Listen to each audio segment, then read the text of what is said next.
الحمد للہ رب العالمین والصلاة والسلام على من لا نبی بعدہ اما بعد فاعوذ باللہ من الشیطان الرجیم بسم اللہ الرحمن الرحیم انا نحن نزلنا الذکر وإنا له لحافظون صدق اللہ العظیم۔ نہایت قابل قدر مسلمان بھائیوں، بزرگوں، گھروں میں سننے والی مسلمان ماؤں بہنوں، آپ حضرات کے سامنے گزشتہ درس کے اندر قرآن کریم کا 7 حروف کے اندر نزول کا ذکر گزرا، اور اس سے پہلے خلافت ابو بکر صدیق رضی اللہ تعالی عنہ میں قرآن کریم کی حفاظت کا جو ذکر طریقہ کار رہا اس کا ذکر گزرا کہ انہوں نے قرآن کریم کی آیات، صورتیں جو بکھری ہوئی پڑی تھیں، ان سب کو حضرت عمر فاروق رضی اللہ تعالیٰ عنہ اور زید بن ثابت رضی اللہ تعالیٰ عنہ کے ذریعے سے جمع کرا کر ہر صورت کا ایک مصحف بنایا۔ یہ باتیں تو پہلے گزر چکی۔ آج کے اس درس میں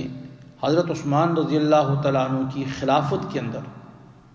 کس طریقے سے قرآن کریم کی حفاظت کا اہتمام کیا گیا، اس کا تذکرہ آج کے درس میں کریں گے انشاءاللہ۔ اور میں مناسب سمجھتا ہوں کہ یہ تفسیر معارف القرآن کے اندر مفتی اعظم پاکستان مفتی شفیع صاحب رحمۃ اللہ علیہ نے بڑے ہی بہترین انداز میں اس کا تذکرہ کیا ہے، تو میرا جی چاہتا ہے انہی کے الفاظ میں انہی کی بات کو آپ تک پہنچا دوں، اور اس کے ذریعے سے آپ کے ذہن میں آ جائے کہ حضرت عثمان رضی اللہ تعالیٰ عنہ نے قرآن کریم کے لیے، قرآن کریم کی حفاظت کے لیے اور اس کی جمع کرنے کے لیے کتنی بڑی کوشش کی ہے، کتنی محنت کی ہے۔ اللہ تعالیٰ ان کو جزائے خیر نصیب فرمائے۔ تو آئیے حضرت مفتی شفیع صاحب رحمۃ اللہ علیہ انہی کے الفاظ کو میں آپ کے سامنے پڑھتا ہوں، آپ سنیے۔ فرماتے ہیں کہ جب حضرت عثمان رضی اللہ تعالیٰ عنہ خلیفہ بنے تو اسلام عرب سے نکل کر روم اور ایران کے دور دراز علاقوں تک پہنچ چکا تھا۔ ہر نئے علاقے کے لوگ جب مسلمان ہوتے تو وہ ان مجاہدین اسلام یا ان تاجروں سے قرآن کریم سیکھتے جن کی بدولت انہیں اسلام کی نعمت حاصل ہوئی تھی۔ یہ بات پہلے گزر چکی کہ قرآن کریم جو ہے یہ 7 حروف پر نازل ہوا تھا، اور مختلف صحابہ کرام نے اسے حضرت صلی اللہ علیہ وسلم سے مختلف قراتوں کے مطابق سیکھا تھا۔ اس لیے ہر صحابی نے اپنے شاگردوں کو اسی قرات کے مطابق قرآن پڑھایا جس کے مطابق خود انہوں نے حضور اقدس صلی اللہ علیہ وسلم سے پڑھا تھا۔ اس طرح قراتوں کا یہ اختلاف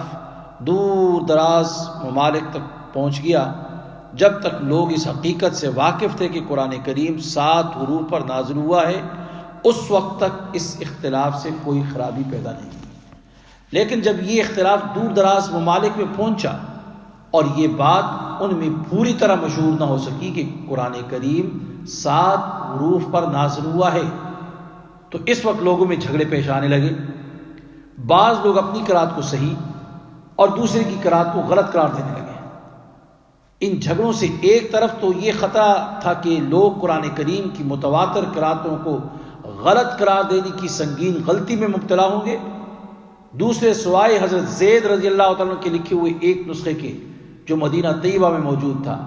پورے عالم اسلام میں کوئی ایسا معیاری نسخہ موجود نہ تھا جو پوری امت کے لیے حجت بن سکے،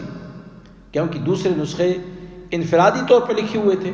اور ان میں 7 حروف کو جمع کرنے کا کوئی اہتمام نہیں تھا۔ ہر آدمی نے اپنی جو حروف سنے تھے رسول اکرم صلی اللہ علیہ وسلم سے، جس حروف میں اپنے طور پہ، اور ان میں 7 حروف کو جمع کرنے کا کوئی اہتمام نہیں تھا۔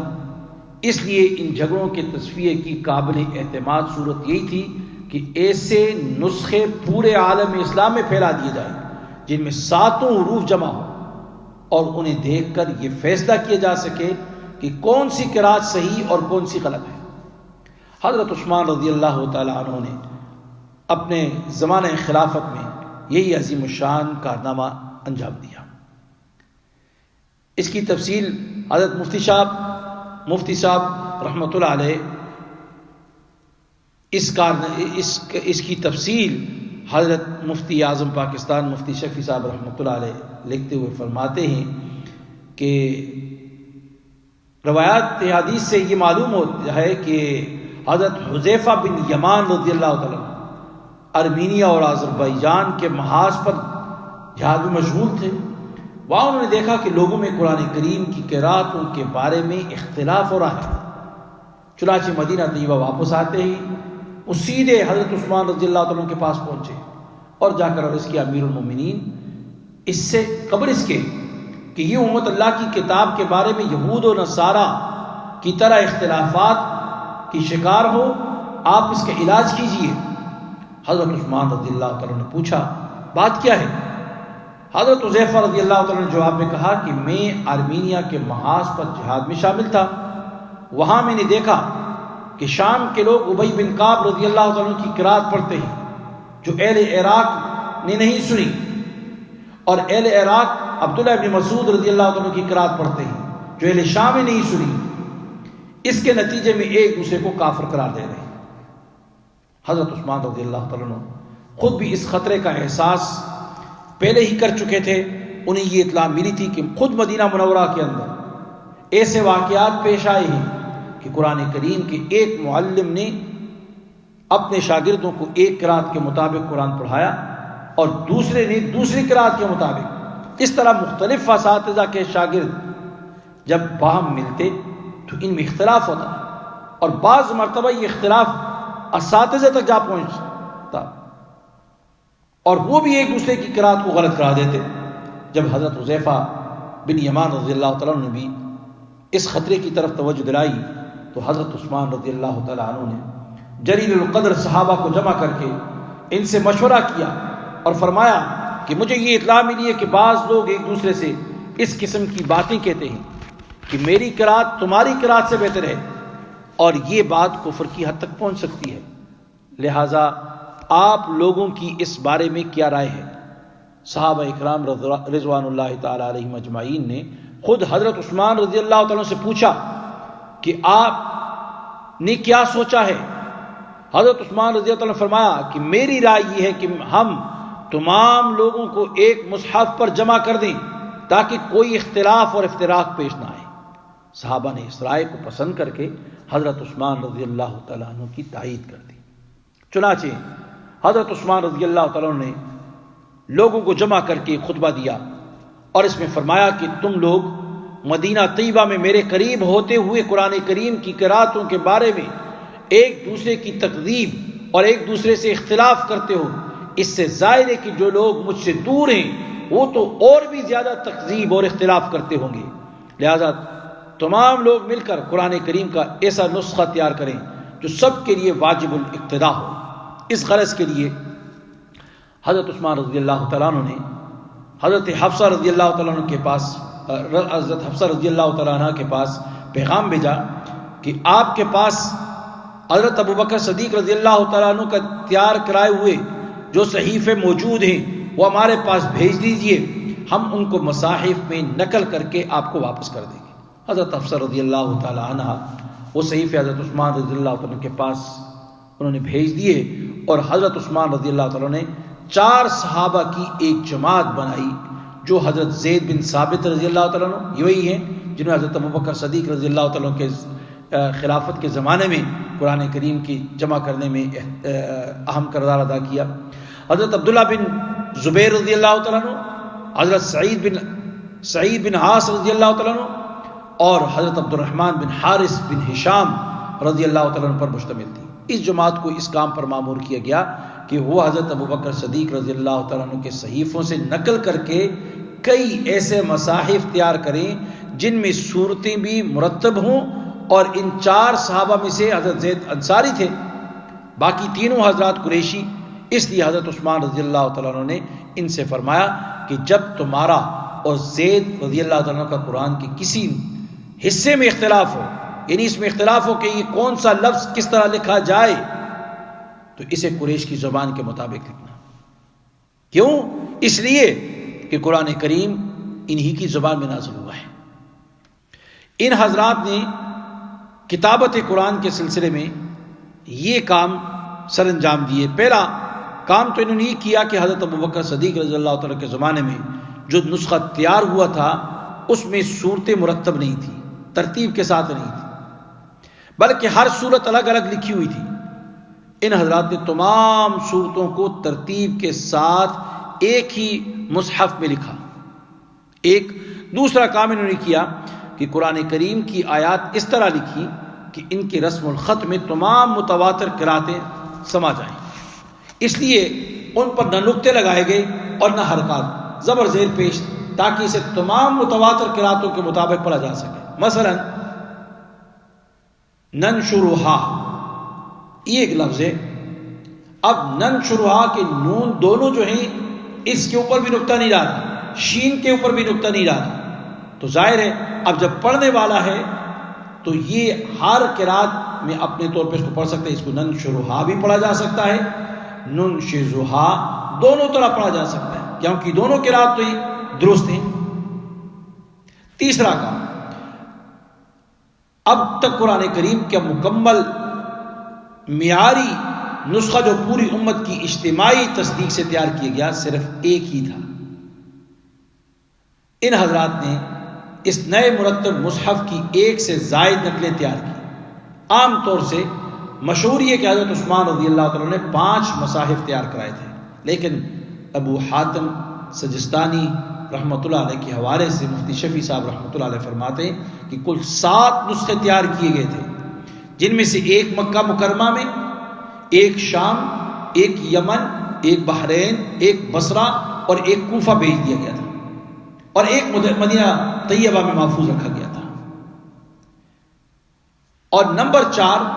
ان حضرات نے بنیادی طور پر انہی صحیفوں کو سامنے رکھا جو حضرت ابوبکر صدیق رضی اللہ عنہ کے زمانے میں لکھے گئے تھے، لیکن اس کے ساتھ ہی مزید احتیاط کے لیے وہی طریقہ کار اختیار کیا جو حضرت ابوبکر صدیق رضی اللہ عنہ کے زمانے میں اختیار کیا گیا تھا۔ چنانچہ حضرت صلی اللہ علیہ وسلم کے زمانے کی جو متفرق تحریریں مختلف صحابہ کے پاس محفوظ تھیں انہیں دوبارہ طلب کیا گیا اور ان کے ساتھ اثر نو مقابلہ کر کے یہ نسخے تیار کیے گئے۔ نمبر 5، قرآن کریم کے یہ متعدد معیاری نسخے تیار فرمانے کے بعد حضرت عثمان رضی اللہ تعالیٰ عنہ نے وہ تمام انفرادی نسخے نظر آتش فرما دیے، جلا دیے، جو مختلف صحابہ کے پاس موجود تھے، تاکہ رسم الخط مسلمہ قراتوں کے اجتماع اور صورتوں کی ترتیب کے اعتبار سے تمام مصاحف یکساں ہو جائیں اور ان میں کوئی اختلاف باقی نہ رہے۔ تو گویا یوں حضرت عثمان رضی اللہ تعالیٰ عنہ نے قرآن کریم کی جو خدمت کی، اس کو تمام صحابہ کرام نے بلکہ پوری امت نے استحسان سے دیکھا، اچھی نگاہ سے دیکھا، اور تمام صحابہ کرام نے ان کی تائید اور اس کی حمایت فرمائی۔ تو یہ ایک نسخہ حضرت عثمان رضی اللہ عنہ نے قرآن کریم کو اس طریقے سے جمع کیا، تمام قراتوں کو ایک مصحف کے اندر جمع کر کے اس کو پھر آگے پوری دنیا میں پھیلایا۔ اور جو نسخہ حضرت ابوبکر صدیق رضی اللہ تعالیٰ کے زمانہ خلافت میں لکھوایا گیا تھا، اور وہ نسخہ جو تھا حضرت ابوبکر صدیق رضی اللہ تعالیٰ عنہ آپ کی حیات میں آپ کے پاس موجود تھا، حضرت ابوبکر صدیق رضی اللہ عنہ کے پاس، پھر حضرت عمر رضی اللہ عنہ کے پاس وہ نسخہ آیا۔ حضرت عمر رضی اللہ عنہ کی شہادت کے بعد انہیں ام المومنین حضرت حفصہ رضی اللہ تعالیٰ عنہ کے پاس منتقل کر دیا گیا۔ پھر حضرت حفصہ رضی اللہ عنہ کی وفات کے بعد مروان بن حکم نے اسے اس خیال سے نظر آتش کر دیا کہ اس وقت حضرت عثمان کے تیار کرائے ہوئے مصاحف تیار ہو چکے تھے، اور اس بات پر امت کا اجماع منعقد ہو چکا تھا کہ رسم الخط اور صورتوں کی ترتیب کے لحاظ سے ان مصاحف کی پیروی لازم ہے۔ مروان بن حکم نے سوچا کہ اب کوئی ایسا نسخہ باقی نہ رہنا چاہیے جو اس رسم الخط اور ترتیب کے خلاف ہو، تو انہوں نے اس کو بھی کیا کر دیا، جلا دیا تھا۔ اللہ رب العالمین سے دعا ہے کہ اللہ تعالیٰ قرآن کریم کی حفاظت کرنے والے جتنے بھی لوگ آج تک گزرے ہیں، اللہ تعالیٰ ان سب کو اس کا بہتر سے بہتر اجر نصیب فرمائے کہ اللہ کی کتاب ہم تک ہی پہنچی ہے، اور اللہ تعالیٰ ہم سب مسلمانوں کو دین اسلام پر استقامت نصیب فرمائے، اور اس قرآن کریم کے ذریعے سے اللہ تعالیٰ ہم سب کو دنیا اور آخرت کی کامیابی نصیب فرمائے، اور اس کے ساتھ صحیح معنوں میں جڑے رہنے کی توفیق عطا فرمائے۔ اللہ تعالیٰ ہم سب مسلمانوں کی